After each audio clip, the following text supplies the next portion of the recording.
I know it's become normal to us, but I sit here in retrospect of my moment, and I realize I'm sitting in a machine that we have invented that burns different types of oils and chugs along and carries me from place to place, and so that in a single day, in a single lifetime, I can see all of this. I can see so much more than people would have been able to in the past. And we take that for granted a little bit, that in a day's experience we can see what would take arduous weeks in the past. To realize that, to realize the vast scope of the areas that we're traveling through, and to actually appreciate it.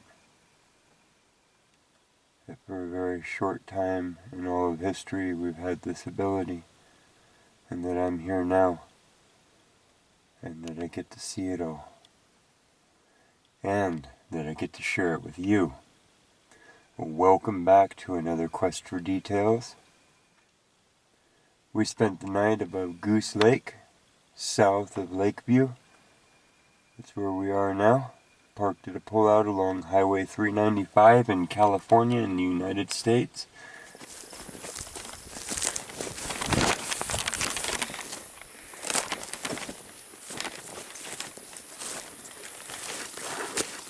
It's like people have been camping here for a long time. It's really cool. Layers of lava that have eroded away and broken and stepped down into the lake out in the distance. And anywhere where you stop here, I noticed, and you look down, we start to find chunks of obsidian. Now, I live in a place where it's volcanic. I have a lot of obsidian, but that's what we're going to look at today, is the obsidian that's up in these regions and the different forms that come in. And there's lots of stuff going on with the COVID, and the mines that I was going to take you to are having issues with illegal digging and bad digging and local impact that was negative, I guess, is what was stated in the blog that I read. And so we're going to go check with the local store owner and find out about that. But I want to show you that there are lots of other spots. We have so many volcanoes around us, and there are so many spots where we can be looking for the different forms and the different shapes.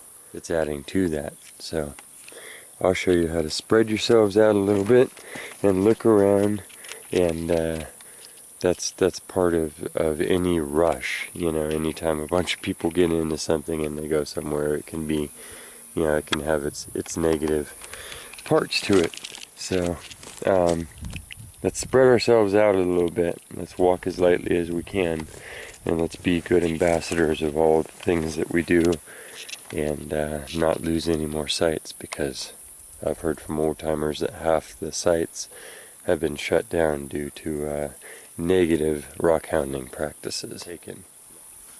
So that's why there's guidelines. That's why we try and stick to them.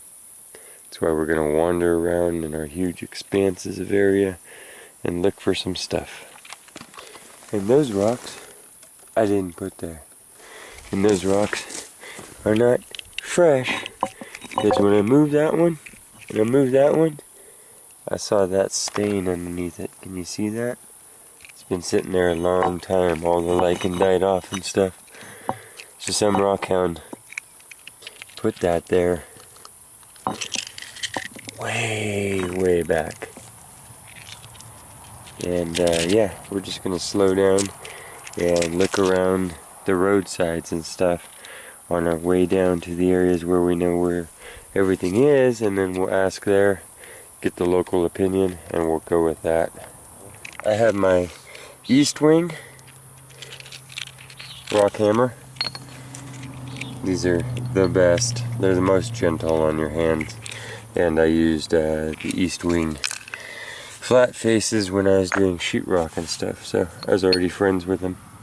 And then I don't have safety glasses, but I'm using my sunglasses as safety glasses. If you don't have safety glasses, at least use your sunglasses. Now, I'm going to crack a few of these round ones.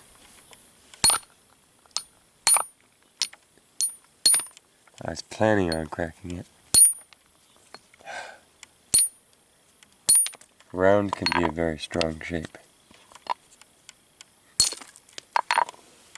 Just so we can look inside.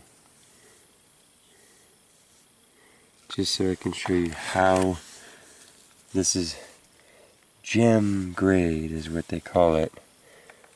And if you can see the clarity of it. Now I'll show you a lot of obsidian in my videos if you've been watching. So this is the quality of obsidian out here is gem grade is what they call it, because you know it could be cut into gems, facet. You can see the clarity. It's literally see-through. You can see through it like regular glass. And you know, I live right by huge volcanic fields, so I show you obsidian all the time. But if you see that right there, you can start to instantly see gem grade. I mean, this is top of the line. This is world renowned, and those pieces just flaked right out of there when we bapped it open.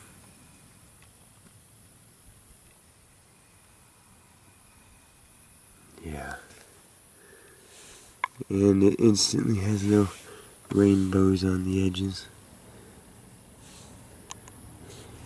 Not the best hand though. So this is mahogany obsidian. Oh gosh.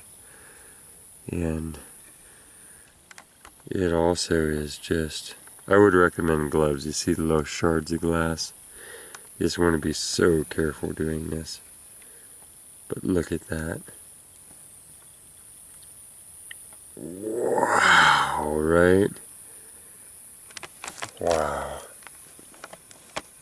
So, each one of these little brown boulders that you'll see, or that you see me pick up, has that type of patterning in it. And yes, it can be cut, yes, it can be faceted, yes, it can be polished. And yes, put those in our little gathering bed. But I really like this spot because it has these, which you can collect, and they aren't sharp until you decide to make them sharp. And you can see they have their natural surface on them, much like an agate, because of same content. And let me show you how much is actually here. See all these big blobs of lava, which is basically the same stuff. Remember that pumice is frothy. It's the same stuff. Pumice is frothy version of this. This is the glass version of it. You have lava, same stuff. Ash and tuff, which is actually silicate ash, same stuff. That's why you can heat it into glass, or the volcano heats it. It's all rhyolite. These are all big rhyolite gobs here. So, and that is because the Pacific plate has slid underneath this continent, and it's reached a depth where it has boiled up, and that creates the line of volcanoes where that boils back to the surface, and we're getting to look through those goodies. Look how much is actually here. That's what you're looking at, is what has eroded out. So all of these pieces are little round. Could be split, could be faceted. See, that one's mahogany.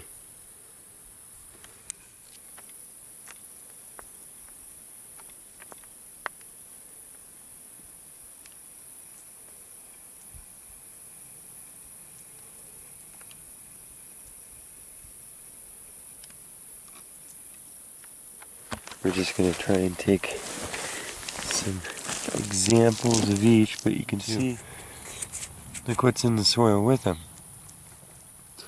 It's a little chalcedony gob.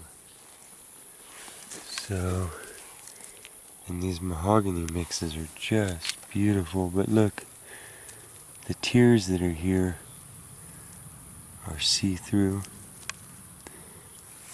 Those are little Apache tears. They're in the soil. See the little mini ones? That's a mahogany teardrop. See that?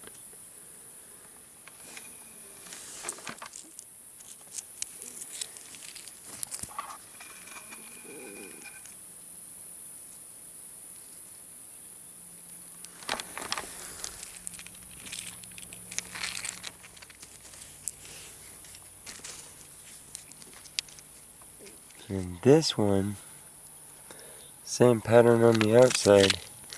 We're going to break it open because I want to see what color it is because it looks weird. The rest of these we're going to keep in their shape until we cut them because I think that's awesome for storage. See, there's so many shades of glass that got made. So let's knock that one open. Let's look at those four. So I just want to show you what's inside these nodules, how pure each one of these actually is.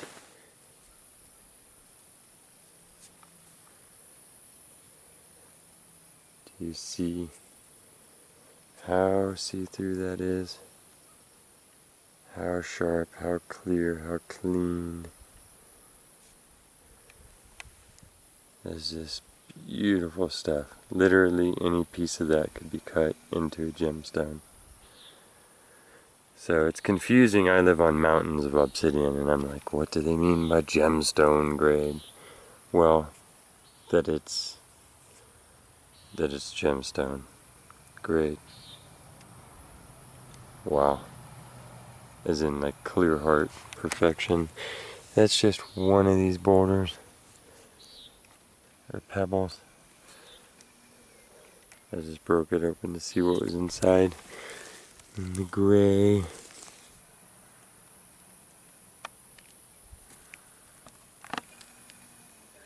Ooh. Look at that. I'm not gonna break it open. Just because I know how gorgeous it is inside. We're gonna cut that into whatever shape we want because it's relatively soft. Okay, I have to break this one open because it occurred to me that these solid red nodules might also be obsidian, with just almost all the way red.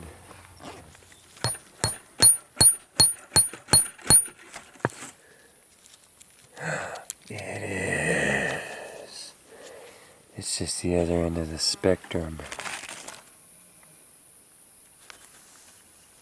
Wow. Look at the fire that you can get dancing in there. Every day in the world you can find something new and beautiful. Most of which just laying in the dirt or growing out of it. Or even just the dirt itself stacked up into high peaks. That's insane. So the red ones too. Okay.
One of those grays, we'll go ahead and take it anyways.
Well, that's a cool form of one.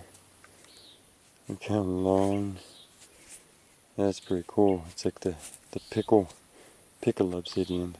Full rind on there. Looks like it might be, or it's definitely a black. That's cool though. That needs to get sliced long ways.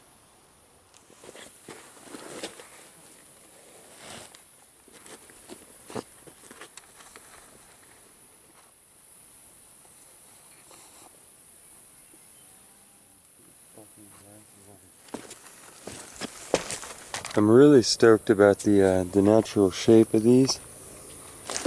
I mean, we're getting some really nice round red and black mixes, and the shape to me just screams cabochon. And already, I mean, you slice that and be there.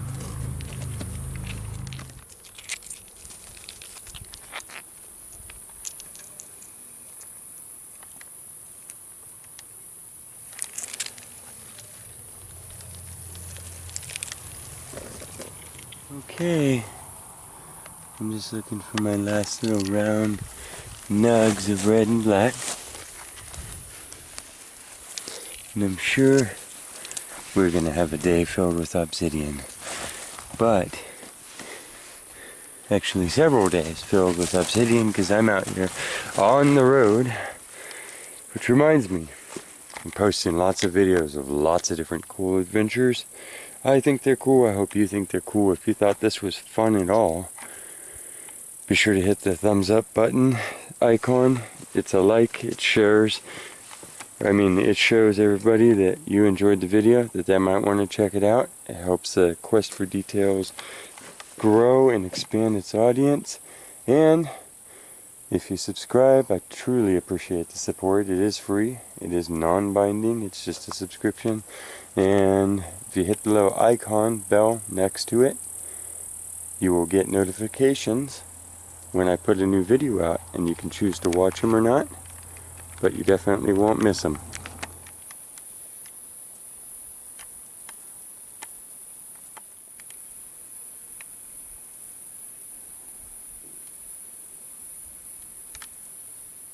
Okay, here's the thing.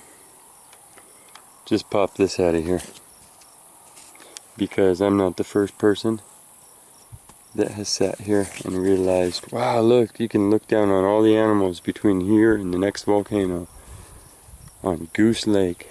I mean, you're talking each one of these little rocky knobs that's up out of the mosquitoes and in the breeze was a habitation site, or at least a camp. This is a little hand knife worked out of the stones here. It's beautiful. I am absolutely not going to keep this, not just because it's the rule, But because there's no water acting on this, snow isn't going to destroy this. We're going to stash this at the base of one of these trees where it'll sit there and sit there and sit there, and it has plenty of time. These trees could be 900 years old growing out of this lava. And that's where it's going to sit. And then, if there's ever funding and time and somebody wants to totally explore this site scientifically, with some sort of historical interest, archaeologists, whoever in the future, whatever that looks like, then this will still be sitting here telling the story of human beings that sat on this rock. This rock can last as long as the rocks can last. So that's the reason sometimes why you don't treasure hunt things. I have so many of these. Yes, great souvenir, but no. No, this is going to sit here and it's actually going to wait. I wanted to show you that. Sometimes I feel like they need to be collected out of the rivers and places where they're getting ground down and destroyed. Nothing here is going to destroy it. So, if they come through here carefully sifting and looking at everything, then it'll be there waiting. And I thank the spirits for showing me the tool that the last person that slowed down here made. So then back to the truck. This is what we collected. Look at just the different colors from that one stop.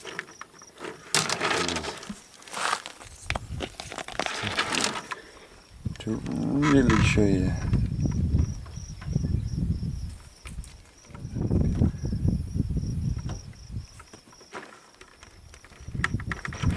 So yeah.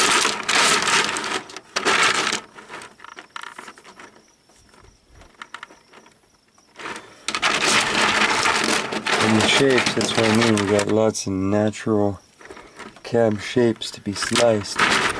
So, it's the first good stop. And let these dry in the back of the truck like that. Secure them on the edge and then now throw them in a box when they're all dried out. And I will see you at the next location. Please join me there on the quest for details.